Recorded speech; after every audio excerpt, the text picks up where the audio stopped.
So where do we go from here? Mickey Cauldron?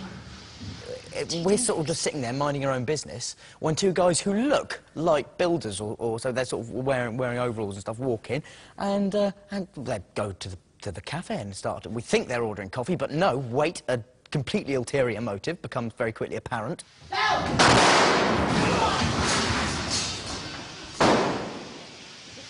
One of the things I love about this film is that the three kids, absolutely no kind of training in terms of combat magic, are always better than any adult they face. It's better that we just wipe their memories. If we kill them, they'll know we were here. Now, in all the years I've been coming to the Harry Potter sets, I've never been allowed to get on a broomstick. But today, I've been invited to G Stage, where they're prepping for another stunt, and I'm going to get to fly. And the flying, of course, has become quite a dramatic thing over the years, and it was such a closely guarded secret. Yes. Whereas now, we'll just let you come in and film it. Yeah, well, hopefully, yeah. I'm going to have a go at some point.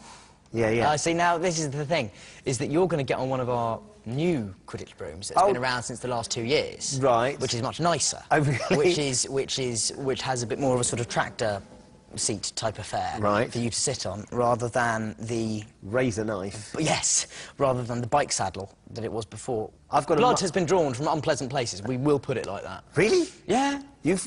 Ages ago. It's all healed up now, it's fine. That's really...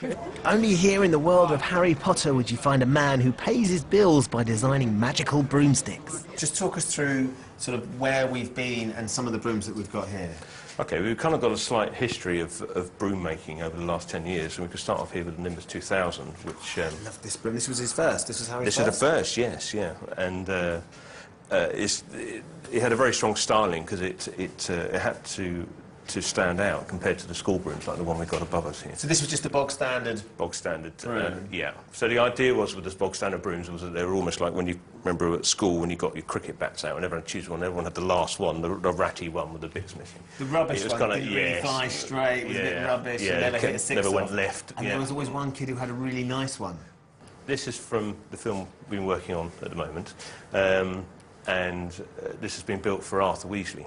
He loves his Muggle design. He's great. So he's got proper bicycle pedals and bicycle cranks. But this is a lovely bit of design. It's a great idea of the bike bag on the back. These are designed and built so that they can be put onto rigs in the green screen, and then they're thrown around the room. So they've got to be safe. So you actually have a broom here that's made of. It's got a titanium component. So that's all titanium castings. It actually looks like a shotgun as well. Exactly. It's that butt of a gun. That's a titanium casting.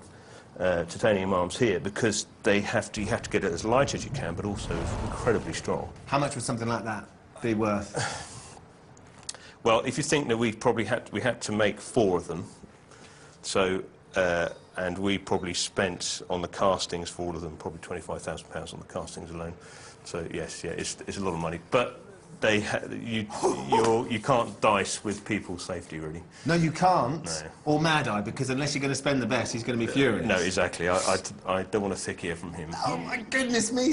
I didn't think it was going to be anywhere near that. So we're talking over £100,000 just for the brooms that you've used for him, for all the castings and everything, and... Yeah, and all the work, I'd say, for all the Moody brooms, because there are multiples, yeah, there's probably around that. Now, titanium is used to build jet engines, missiles and spacecraft, as well as Harry Potter brooms. So it might be quite high up there, but at least I know I'm safe. So I've got to get my leg over there. Yep. Go with your left leg. That's it. Oh, my goodness! Oh, that's better. You're right, it's not comfortable, is it? No, that's all. OK, is that better? Yep, nice and tight. I'm strapped in. Nigel, let's go live on the rig. That wasn't me. Is it groaning under my weight? Is that the issue? Wow. Over the years, the team have made around 100 brooms in at least 20 different designs. There have been different broomsticks for different characters. Technology has changed, and of course the children who flew them in the early films are now taller and heavier adults. Oh, I feel like I'm getting into this now.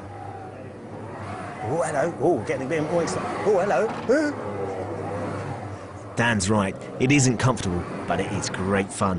What I need now, though, is a bit of scenery. That's more like it. Right. I'm off home the quick way. But I'll be back after the break when we find out what happens when tensions start to rise between Harry, Ron and Hermione. Stop! Stop! Let go! Emma gives the boys a run for their money. And we find out who did this to Harry. They didn't tell me how to stop!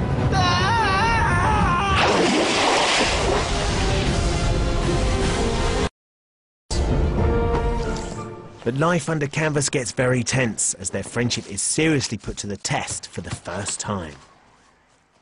I think a lot of it, quite a bit of it, is to do with this kind of object that we've got. The Horcrux locket is kind of, because we're all kind of wearing it in different stages. It's got to take turns in wearing it.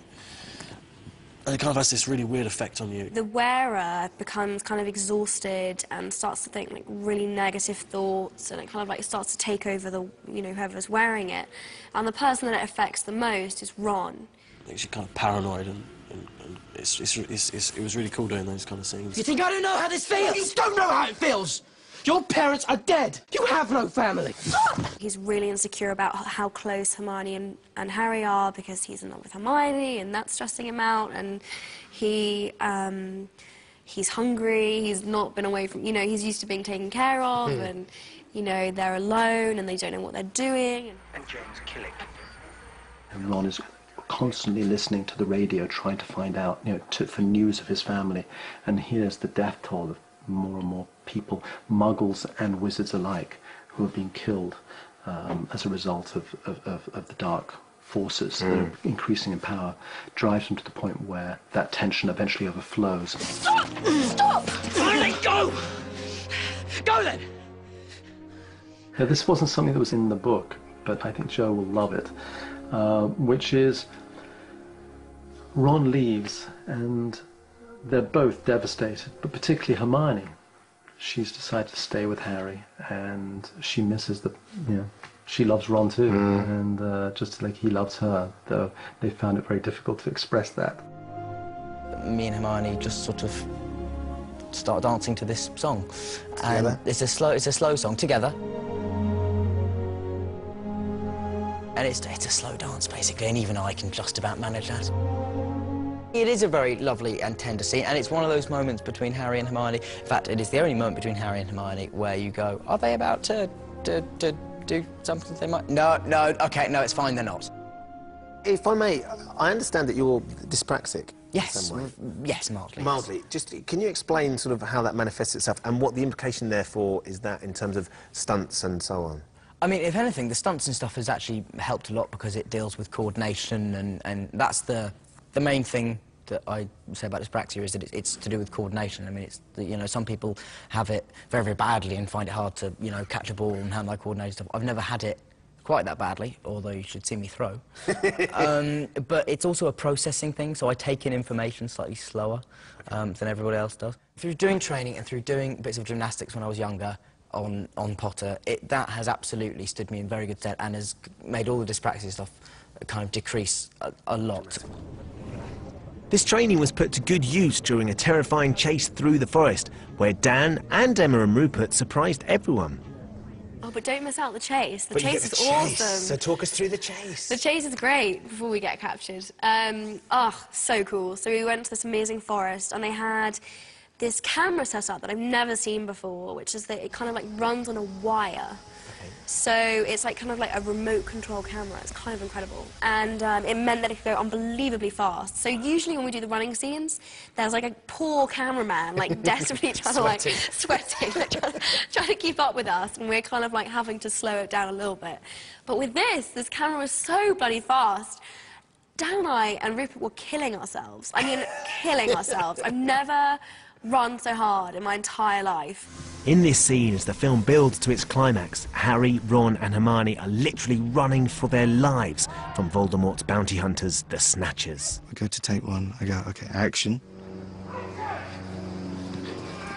And they go, and I think, whoa! And they're really trying to, and they run like maniacs, and we've got quad bikes and trying to keep up with them. And it's because they are trying to outcompete each other.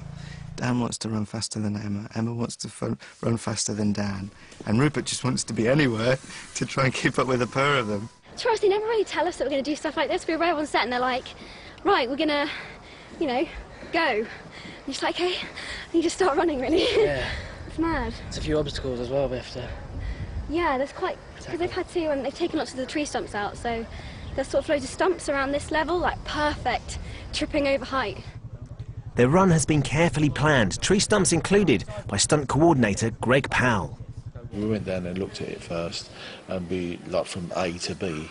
And what we have to do is prep the ground, because then we let wrap the artist's knees up and the ankles up with bands to make sure they're tight, and just let them go, and it was good. I imagine that some of the actors are keen to do as much as they possibly can, whereas others are a little bit sort of more nervous. Yeah, I mean, Dan, for instance, he'd go all day long. The one who surprised me on the day at Swinley was Emma.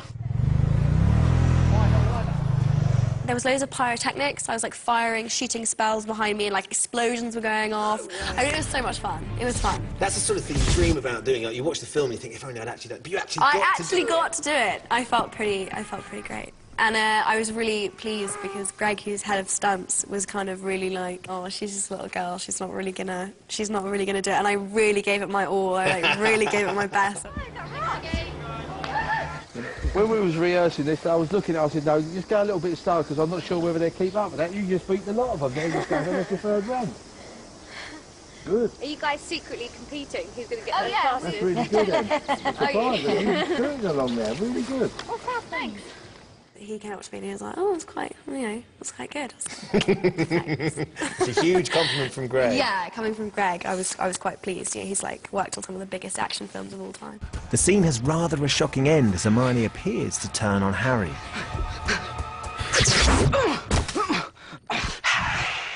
We are brought, actually, to Malfoy Manor by the Snatchers because they think they might have found Harry Potter. But they're not sure because Hermione has put this stinging jinx on me, which makes this kind of half of my face swell up to about 4 times its natural size. What happened to you, ugly? No, not you. But it's pretty much his eye, and everything else is a kind of weird... Like it's melted or... Yeah, it's really uncomfortable to look at, actually. Yeah, it looks like melted is the best. I haven't even thought of that word, but that's the one. It looks like it's sort of drooping off his face a bit. The audience has to believe that the Malfoys won't recognise him, so it has to be enough of a disguise that you buy into the fact he is disguised. However, you mustn't lose Dan. You know, it mustn't be completely hidden because you want your audience to still feel empathetic with the fact it's him. The worst part of it is putting it on in the mornings, which is like from 6 o'clock till 9 o'clock in the morning, all you can sort of smell and feel is glue. I think he really loved it to begin with, because it was like being a different person. So when you first saw Dan in it, he kind of sauntered around, and Dan just loved not quite being Harry, being someone else. What's your name? Dudley.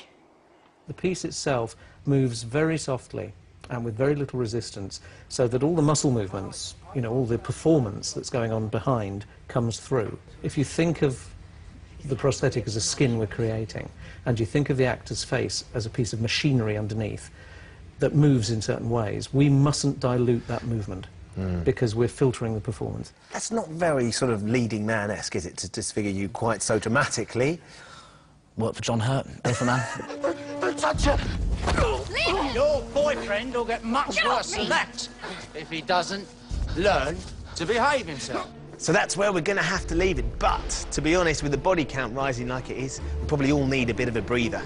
I guess this is the middle of the end. I can't tell you any more about the film, but I can tell you there is a cracking cliffhanger. So, enjoy it, and I'll see you next summer for the final chapter.